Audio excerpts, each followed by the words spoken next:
हाँ जी, आज हम पढ़ने जा रहे हैं सर्कल चैप्टर, और सर्कल चैप्टर के अंदर सबसे पहले मैं आपको एक थ्योरम करा रहा हूं।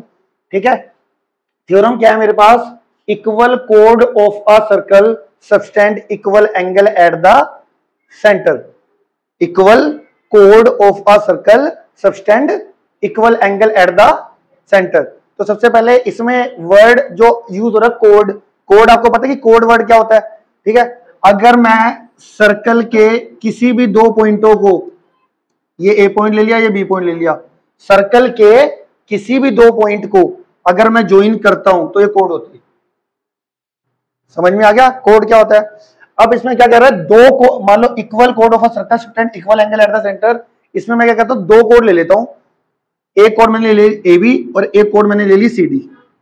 अगर ये दोनों कोड इक्वल हैं, अगर ये दोनों कोड की ये लेंथ और ये लेंथ इक्वल है, तो जो ये सेंटर के साथ एंगल बनाने वाले हैं वो भी क्या होगा, इक्वल होगा।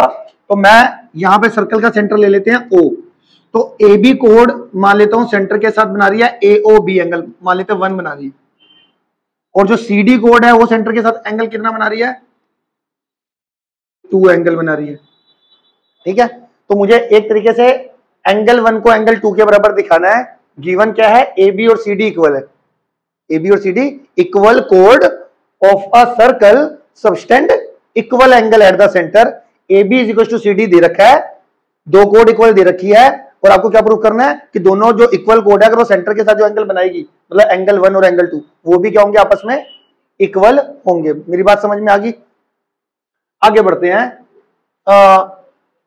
अब सबसे पहले गिवन लिखो इसके अंदर, in a given circle we have two equal code AB and CD, that is AB is equals to CD। To proof में हमारे को क्या करना है कि जो ये हमारी इक्वल कोड है वो सेंटर के साथ क्या कर रही है, इक्वल एंगल बनाएगी। तो AB कोड सेंटर के साथ कितना एंगल बना रही है, तो अच्छा ये भी समझो कोड सेंटर के साथ एंगल बना रही है, इसका क्या मतलब होता है, कोड ये रही, इस कोड के दोनों एंड पॉइंट को सेंटर से ज्वाइन कर दो, तो जो ये एंगल बना, ये हमारा ए बी कोड ने सेंटर के साथ एंगल कौन सा बनाया, 1 एंगल। सीडी कोड जो है हमारे पास है, उसमें सी और डी पॉइंट को सेंटर से ज्वाइन कर दो, तो क्या बना, एंगल 2। तो सीडी ने सेंटर के साथ एंगल क्या बनाया, 2 एंगल बनाया। तो हमारे को 2 प्रूफ क्या करना है, एंगल 1 को एंगल 2 के बराबर दिखाना है। क्या मेरी बात समझ में आ गई है? ठीक है, थ्योरम क्लियर है। अब देखो करना क्या है, एक ट्राइंगल, अब एंगल 1 एंगल 2 अगर ध्यान से मैं देखूं तो एंगल 1 कौन सी ट्राइंगल में आ रहा है, एओबी ट्राइंगल में, और एंगल 2 किस में आ रहा है, सीओडी एंगल में आ रहा है ना। तो अगर मैं ये दोनों ट्राइंगल कॉन्ग्रुएंट दिखा दूं तो बाय सीपीसीटी से एंगल 1 एंगल 2 के बराबर हो जाएगा कि नहीं हो जाएगा? तो मैं अब प्रूफ में इन दोनों ट्राइंगल को कॉन्ग्रुएंट कर दूंगा, सीपीसीटी से एंगल 1 एंगल 2 के बराबर हो जाएगा। तो in triangle AOB and triangle COD, AOB and COD के अंदर इस ट्राइंगल की जो ओए है और उस ट्राइंगल की सीओ है, कुछ भी ले लो, इस ट्राइंगल की ये वाली साइड, इस ट्राइंगल की ये वाली साइड इक्वल है रेडियस ऑफ सेम सर्कल। इस ट्राइंगल की ये वाली साइड इस वाली ट्राइंगल की ये वाली साइड के बराबर है, ये भी किससे आ जाएगा, radii of same circle. OC OA के बराबर radius of same circle, OB OD के बराबर रेडियस ऑफ सेम सर्कल, और ए बी और सी डी मेरे को गिवन ही था, ए बी और सी डी हमारे को गिवन ही था। तो दोनों ट्राइंगल की तीनों साइड्स इक्वल हो गई, दोनों ट्राइंगल की तीनों साइड्स क्या होगी, इक्वल। तो एस एस एस से ट्राइंगल कॉन्ग्रुएंट हो जाएगी और सीपीसीटी से एंगल 1 एंगल 2 के बराबर हो जाएगा। आगे बात समझ में? अब इसको मैं लिख रहा हूं, ठीक है।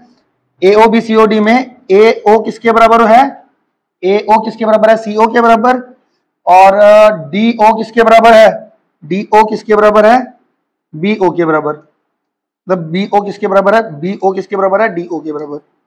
ये दोनों बराबर कैसे हैं, radii of same circle, radii of same circle, ठीक है, रेडियाई ऑफ सेम सर्कल। और A B is equal to C D, देखो ये साइड इसके बराबर आ गई, ये साइड इसके बराबर होगी, ये इसके बराबर क्यों है, रेडियस ऑफ सेम सर्कल, ये इसके बराबर क्यों क्यों है, रेडियस ऑफ वही सेम सर्कल। और ए बी और सी डी हमारे को गिवन था, A B equal to C D क्या था हमारे को, गिवन, ये आ गया गिवन। ठीक है, तो triangle A O B is congruent to triangle C O D, और बाय सीपीसीटी से क्या होने वाला है, एंगल वन एंगल, दोनों ट्राइंगल कॉन्ग्रुएंट आ गई ना, तो बाय सीपीसीटी से हमारा क्या आ जाएगा, बाय सीपीसीटी से angle one is equal to angle two आ जाएगा, और हमें यही प्रूफ करना था। ठीक है।